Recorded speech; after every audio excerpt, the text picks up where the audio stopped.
I'm Adam Watson. I'm Trinity Watson. This is the Darkslinger Mafia 31 Days of Halloween. Throughout the month of October, we're going to be taking a look at something that's freaky, scary, gory.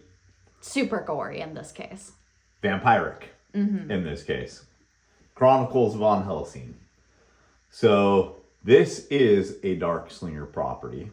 We can't do a whole month of Halloween on a channel called the Darkslinger Mafia without featuring one of the Darkslinger books. Yep. Chronicles of Van Helsing is, I think, my second longest running title. Okay. Yeah. Ghost Assassin's been going longer, but I put out actually quite a few issues of this. So this is the last time that most of these are going to be available in this format. The next thing I'm going to do with these is going to be a full color hardcover edition. That's been mentioned in the advertisement that runs after the videos that we're doing throughout the month of Halloween. And I already had somebody reach out to ask me if it's going to be a standard size hardcover or an oversized. We're going to do standard size for each volume. Issues number 1 through 5 in the Sally special will comprise volume 1. In later iterations of it, we're probably going to do like an oversized omnibus edition, but that's much further down the road when we have a whole lot more. Are you ever going to do singles for any of the other issues coming out, or are you just going to do Oh, no. We'll still release it as single issues as they're done. Part of the problem with this one is after this particular arc was done, I knew what arc I wanted to do next, but I've been writing and rewriting it so many times that I haven't just pulled the trigger and decided, yep, this is a script, right? Yeah. So, yeah, the next arc is really tricky. The third arc, oddly enough, I'm completely happy with. Interesting. The fourth arc, I'm completely happy with. Just not the second one. Yeah, there's a little bit of nuance still that I need to clear up. And then, then we'll be returning to hopefully a regular release schedule with these. So, this is issue number 1. And I noticed issue number 1 is a little bit smaller than issue number 2 back here. Why is that? The printers. The printers. Yeah. So all of them are designed at the exact same size. But the first and second printings of issue number 1, the first printing of issue number 2, and the first printing of, I believe, issue number 3 and 4 were all done by the same printer, right? And despite the fact that the files they used are the exact same trim size is on those books behind them, for some reason, they made them like a quarter of an inch smaller. Interesting. It turned out to be okay because it gave them enough of a different look on the table at cons that it stood out a little bit. Yeah. But yeah, it was kind of funny. The guy who actually did the print work, I didn't realize who he was because he was the guy who worked at the printer actually doing the printing, right? Right. I'd only met the front man.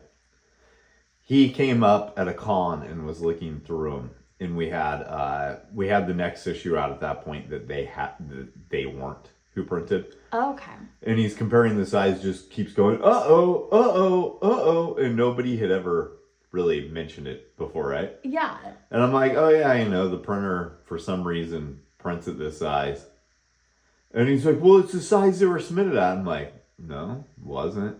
And it turned out that he was the guy who was responsible for it. And it's like, no, sorry, you resized these quite a bit, but you did it uniformly, so whatever, right? Right. So issue number 1 features artwork by Tony Morgan, and it's written by me.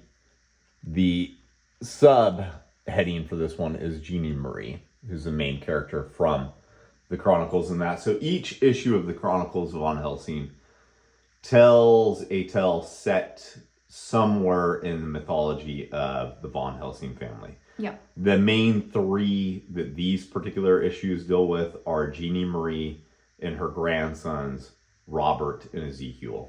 Issue number 2 centers mainly on Ezekiel and Robert. And this one is written by me, covered by Tony Morgan, and the illustrator is Stefano Cardicelli. Same creative team for issues number 3, 4, and 5. So this issue is kind of a branch off with just Robert and Jeannie. This doesn't feature Ezekiel. Okay. And then this issue is the issue that follows Ezekiel after they branch off in issue number 2. And features the first appearance of Sally, who's probably been one of the most popular characters in this series. If not her, then her teddy bear that she's carrying around right there, Mr. Muffkins. Yeah. Both of them have been incredibly well received. So the one funny thing about this is I had somebody at a con ask me for the poster of this. I was selling prints of these images as well, right? And I asked her, which one did you want? And she goes, the one where the crackhead's bleeding all over the place. The crackhead! Oh no. It's not a crackhead. He's being drained of life by a little vampire, but okay. Yeah. So that's issue number 5.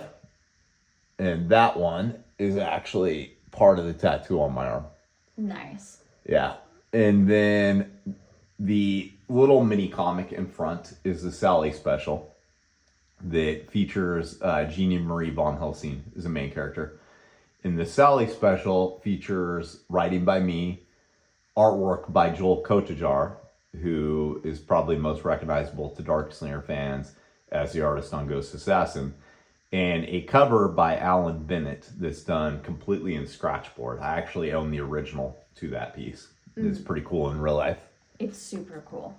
And then this is the newest issue to be released for Chronicles of Van Helsing. So this is completely done by Tony Morgan. He did the artwork, he did the writing, and he obviously did the cover as well. So this is the only issue of Chronicles of Van Helsing that I wasn't the writer on. And it's the Blood Wow one-shot, which features a Jeannie Marie Van Helsing story.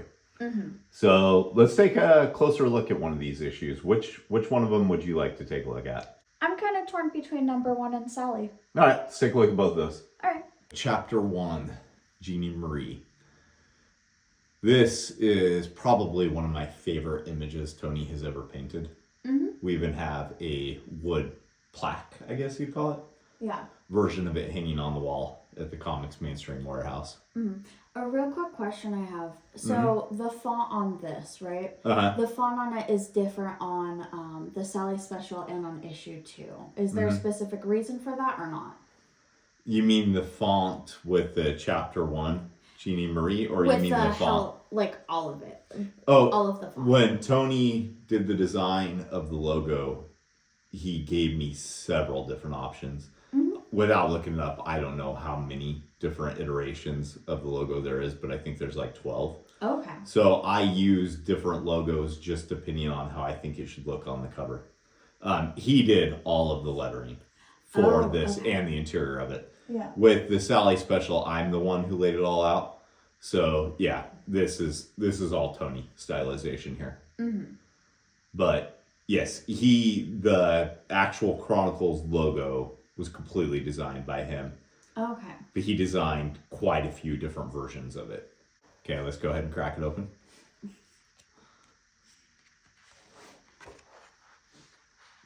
Yeah, so the image that's used there, that was actually just a sketch that Tony did, that he gave me permission to use on the interior of this. There's a statue designed off of that. Really? Yeah, it hasn't seen production yet. It's been done for a few years now, but I wanted to get the popularity of the characters up a bit before I actually went to market with it. Okay. But yeah, I have a statue made of that and Laymine. They're the two Darkslinger statues that are made.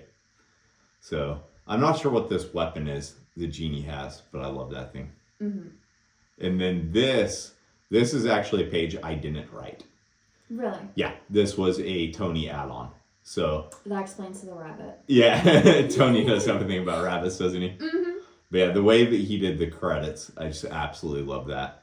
The bird is so awesome looking. Yeah. And you can see that the Von Helsing family farm is burning in the background. The one thing that's kind of hard to tell in black and white, it'll probably be a lot easier to tell once it's colored, is that they're supposed to be on snow in the ground. Yeah. I don't know how obvious that is because everything is black and white, but it's going to be a lot more obvious by the time this is colored. Right. So these vampires, I actually had more of a story for them than I did anybody else when I started doing this story. Which vampires are these? This is Warren, Hank, and Scott. X-Men. I see. Good. Somebody finally figured it out. Yeah. Jeannie. Mm-hmm. Jean. Yep. Warren. Yep. Hank. Bob. So you just turned Scott. the X-Men into vampires. Basically, I see your game. yeah. Because Robert Von Helsing, Bobby. Yeah. It's even what Jeannie calls him throughout the series. That's her nickname for him is Bobby. I see. So yeah, of course their names they do not have anything to do with the X-Men, but yes, the original 5 X-Men names can be found in the Chronicles of Van Helsing. Amazing. Yeah, so these trees are just fucking awesome. Mm-hmm. I love those things. But the vampires are basically not happy with Warren because he was a bit more sadistic than what he needed to be. I can't say in what way on YouTube because I don't think it's allowed to say what he did on YouTube, but he did something and Jeannie was left alive. Mm-hmm. They left her for dead, basically. That was a mistake on their part, as you can see in this panel where Jeannie is watching them from the top of the trees. I love Tony's art style. Oh yeah. Yeah, so I don't know how much I want to give away, but I will just say when I go back in time in the story, the family will be a lot bigger than what you know of it as right here. Okay. Right here, it's just focusing on Jeannie and the family she had that was just lost. Mm-hmm. As you can see on the first page, you know, they're all dead. But as I go back in time, there's actually going to be several cousins and things of that nature. But that's all stuff that will be revealed in future issues, and I don't want to go too spoilery on it. Yeah. Makes sense. So, yeah. First trap set. Mm-hmm. Wrestle up a vampire.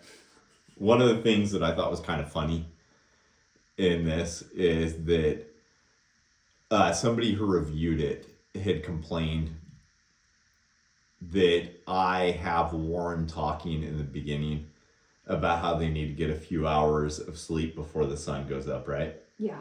My thought was they're in the woods deep enough that there's probably not going to be any sunlight catching them, right? Right, especially in the middle of winter where it's supposed to be. There's actually nothing in like Dracula where vampires have to sleep during the day. Dracula, in fact, states that vampires can go out during the day. They're just in a weakened state during it. Mm-hmm. So my whole thought was they're in this area where they're going to have to protect themselves to some degree, right? Get a few hours of sleep while they don't need protection, and then they'll be able to be up and keep themselves out of any potential sunlight that might shine through the trees. Yeah. But apparently the reviewer did not get that. Not that I care, because I don't give a shit what reviewers say. But yeah. And it's also important to note that you're working with several different mythos of vampire too. I am, but that's not apparent in this issue. Yeah. In this issue, you really only know just, you know, the one thing. But kind of what I was going for with the script for this is I wanted Jeannie to almost have like a stalker slasher type feel to her. I wanted it to be a thing where she was hunting the vampires. They felt just as hunted as their prey normally would, right? Okay, yeah. Yeah, so she decapitates him, throws his head back. Mm-hmm. And this one is Scott? The one holding, because Warren is always more sadistic looking. Mm-hmm. So yeah, and you'll notice she's watching them from behind the tree. Yeah. I love it. She has like a Michael Myers thing going on for her. And then I start to differentiate between the vampires in this one. And no, the first vampire who dies is Hank. It's been a while since I wrote this, so you're going to have to forgive me if I screw up on things like that. Mm-hmm. I don't go back and reread my old work. But Hank is the first one who dies. And then this is one of the ways that I wanted to start showing differentiation between the vampires. Because she puts a cross hanging from one of the trees. And Warren is immediately affected by it, but Scott isn't. Okay. Interesting. Yeah. I'll go into why that is in later issues. It's not gone into in this issue. It's just putting up establishing ideas. Yeah, and then Scott is hung. And Warren starts taking on his true vampiric form. So he's like one of those werewolf vampire things. So vampires in the old myths can turn into wolves and bats and all kinds of things, right? I don't know if I described it in this issue, but I described in issue number 2. I know for a fact in that I wanted them as they shape changed to look like a combination between wolves and bats. Okay. It's possible that that's what I wrote in this too, but without going back and looking at the script. In any case, I want him to look very monstrous, and I think Tony nailed that. Yeah, they have such a cool design. And I love the way that she staked this guy. Yeah. The whole piked head. Looks awesome. And, even if you're a vampire, you're getting a little bit worried here because she's just taken out 2 of them with absolutely no problem. And yeah, Warren, though, he's the tough one of the bunch. Yeah. It's kind of funny. Throughout this series, his name's Warren, which is after Angel. I stole the original X-Men names for this. But he probably has more in common with the way he acts with Sabretooth if I was going to use any X-Men parallels. Yeah. So yeah, she jumps on his back and you can really get the scale of just how big he is in this form. Yeah, he's massive. Drives a stake through him, but he gets her too. Drives his sword through her. This is probably my favorite panel of all of them in this issue. Her screaming as she... I wanted Jeannie to look insane. Ah, okay. With everything she's gone through in this night, which I planned on playing with in later issues. It was something I wanted to return to. I wanted her to look utterly insane, and I think Tony crushed that. Yeah. There's so much expression there where she looks so damn nuts. So, yeah. Warren gets her too. And then he licks the blade, because you have to have a vampire licking blood off a blade. That's just like mandatory in any of these. Yeah. And he thinks that only she's going to die, but she's laughing because the sun is coming up. Is he susceptible to the sun in this form? Yes. He's susceptible to the sun in all forms. Okay. That's why I was saying earlier that he wants to sleep for a few hours at night so that he can be awake and avoid the sun during the day. He can stay under the canopies of trees and so on and so forth. This is not something that was in the script. That's just an awesome little addition that Tony made. It's so cool. So He's yeah. so good at little additions. Are Jeannie and Warren actually dead? Well, they look dead. Right. Tune in for next issue to find out, though, sort of thing.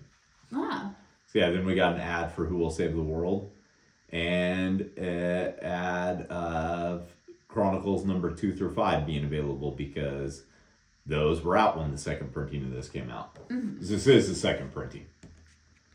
So yeah, and then the back features this awesome watercolor of Robert. Robert doesn't appear in this issue, but I think my reasoning behind using this is number 1, because that is a badass image Tony painted. Hell yeah. And number 2, it kind of showed what was coming. Because in issue number 2, it's the main characters are Robert and Ezekiel.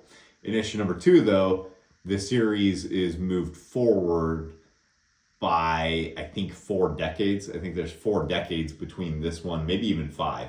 Okay. Because Jeannie's an old woman in the second issue. So, I guess that's spoiler. Jeannie does live. Yeah. You just have to figure out how later on. It's like 5 or so decades between the 2 issues. So I just kind of wanted to do like a preview, I guess. But I think the main reason is just because Tony did this just completely awesome image and it needed to be used in some way, shape, or form.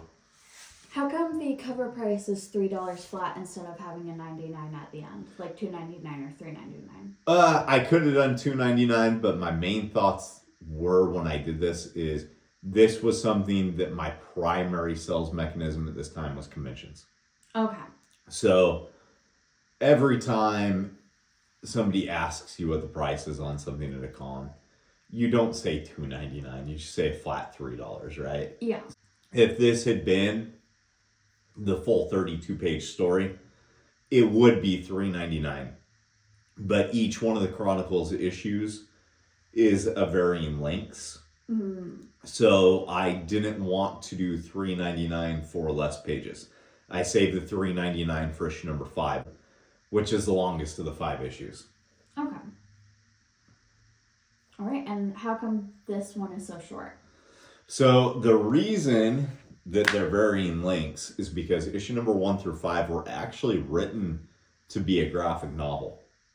Oh, but okay. then kind of the thought during that time period, everybody was trying to rush to have graphic novels out. Nobody wanted to do single issues anymore. The thoughts were that the single issue was dying, yada yada, same shit we hear in comics all the time, right? Yeah. And so I'm susceptible to thoughts like that at times too. So I thought about doing it as a graphic novel first, but then when the artwork started coming in at some point in time, Tony and I had a discussion and decided that it was going to be broke down into single issues. It was already written in chapter format, so it's not like it wasn't already set up for that. Okay. So that's the reason we did that. So now for the Sally special. So at some point in time, I am releasing an anthology series. And when I do, every issue of it is going to have a Chronicles of Van Helsing story. Okay. This one was done with the intent of being put in there, right? But that may still be a little ways off, and I wanted this to see print because it had been sitting in my files for years, right? Yeah. So I decided to do a little mini comic. This is not quite as mini as the Ghost Assassin and Chihuahua Who Flew Away mini comics, but it's still smaller than a standard size comic. I put limited edition on the cover. I do think I did a second printing of this. Yeah. So limited edition, first and second print.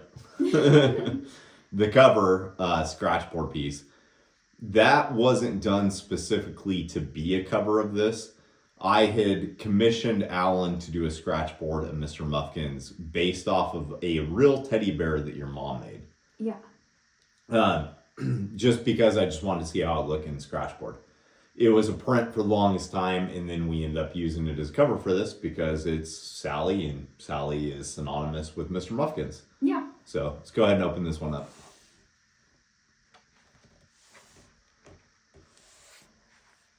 So you could probably see there's more detail of Mr. Muffkins in this panel than this. Yeah. I should have went with a different size for these. With the page sizing the way it is in this, there was more cut off than what I realized there was going to be. I wish it would have actually had all of the detail at the bottom, right? Yeah. When this is printed in the hardcover format, you'll be able to see the whole thing. Right. But and you'll be able to make out all of the little details in the background and everything. Yeah, of course, anytime you print at a smaller size, it's going to lose some details, right? Yeah, this is the only thing Joel has done for me that he's actually inked himself. Really? Yeah. So in the Chronicles issue number 1, you'll notice there are no captions telling you what year it is. I wanted to start doing those because as I'm jumping around time so dramatically in that was something that should have been in there in the first place. So as I was lettering this story, that's something I actually thought about. And so I put 2005 and 1939. So you can get the idea right there. Sally's quite old. I think Joel is quite good at doing kids. Yeah. One of the things with Sally is that she just ages at an incredibly slow rate. So you'll notice the 1939 version of her looks a lot younger than the 2005 version. You'll also notice Mr. Muffkin looks like a shiny new bear right here. And in this one, he's got little stitches on him. That's because she's been a kid for so long, and she loses parts to Mr. Muffkins at times. You know, he's a teddy bear, he rips. Right. In order to make her calm about it, the vampires have just slowly been replacing pieces of him all these years. And Sally is a vampire, I should mention that. Yeah. So this is Lucy, who is also her first appearance is the same as Sally, so it's issue number 4 of Chronicles. Okay.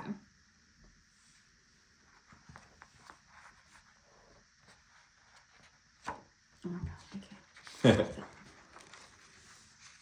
Yeah, so this is flashing back in time, and that's Sally's mom, who has been hobbled in some way and is trying to get Sally to take off. And that is her father, who is a vampire. Mm-hmm. And he has a whole lot of arrows in his back, but he's still looking to defend his family. Yeah. That's one of the things that I like to do in these stories is with the vampires, they're bad, obviously, right?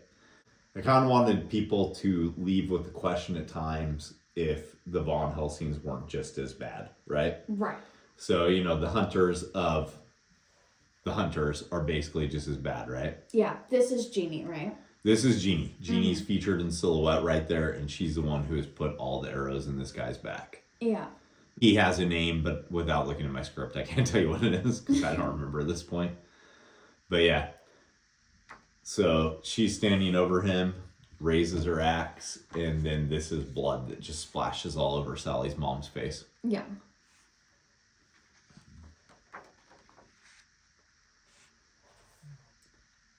The facial expressions. Yeah, Joel is great at facial expressions. Mm-hmm. And I believe when I wrote the script for this one that I wanted her to look like she was somewhatly at peace after murdering the vampire. Like, that's the only thing that brings her any calm, right? Mm-hmm. And so she tells her she's not one of the vampires, which she's not. This is when you find out that Sally's mom is not a vampire, just her dad is. Yeah. And that so actually Sally's will... a Danfear. No, she's not. Okay. It'll play in, you'll find out more about that later on. But no, Sally is not a vampire. She is... How do you say it? Vampire. Oh. Yeah. But no, Sally is completely a vampire. It's what she is. Mm-hmm. She was born to a vampire dad and a human mom. Okay. So, yeah, Jeannie does not give a shit if she is a vampire or just someone who's been laying with him. You lay with him, you're as bad as him. Yep. So she chops her head off too. Mm. And Sally, unfortunately, is watching that behind a tree. Joel did a great job capturing just the innocence and the expression of, you know, like disbelief as her mom dies. Yeah. And fortunately, Jeannie hears that. Mm. And this is the first time that you see Jeannie fully in frame from a dead-on angle, and you may notice something about her. She's got a swollen belly. She does. And as she's looking at the small child, she puts her hand on the belly. This is probably one of the few truly human moments Jeannie has. Yeah. I love the look of insanity on her face. Yeah. When I was writing that, I was honestly really trying to decide if she's going to try and kill Sally and something save Sally, or if she just buried the axe in the ground. Ultimately, I decided she just buried the axe in the ground. I didn't want Jeannie to be a child killer, even if the child is a vampire, you know? Yeah. So yeah, then we go back to the present, where Sally has been thinking about this whole thing. This caption is going to be easier to read once this is actually done hardcover. I didn't realize until right now how close to the crop line that was. Yeah. Yeah, and Lucy has brought the kids that she was playing with in page number 1 to her, and Sally introduces herself, and Mr. Muffkins wants to know if he can have something to eat. So that's a common thing with Mr. Muffkins throughout the whole thing, is Sally uses him to express her vampireness. Mm-hmm. Yeah, it might be a hard thing. Based off of a little somebody. Yeah. Might be a hard thing for some people to grasp, but, you know, she's a vampire kid. How does she rectify that in her head, right? Yeah. Yeah, and then there were a couple pages left because this was just a short little story. And so I just put the cast of characters there because I need to fill it up with something. Nice. And it was like 3 a.m, and I didn't feel like working up an ad. Mm-hmm. I really like the way this turned out. I think it turned out well. But yeah, something I'm working on coloring right now, and that story will be included in the first hardcover. Okay. The only thing I haven't decided yet is if it's going after chapter 1 or at the very end of the first 5 issues. If I want to do it in order of what makes the most sense, or in order of what got released, you know? Right. Honestly, I think after issue 1 would be cool. Yeah? Yeah. Yeah, because it's the most direct thing with Genie. Yeah, so Yeah. I jump around in time so damn bad in this one that I've actually thought about the eventual Omnis, releasing an Omni that's collected in printed order. Yeah. And then releasing one later on that's in continuity order. Oh, okay. But I don't know if I'll ever do that or not. You know, It's just a thought.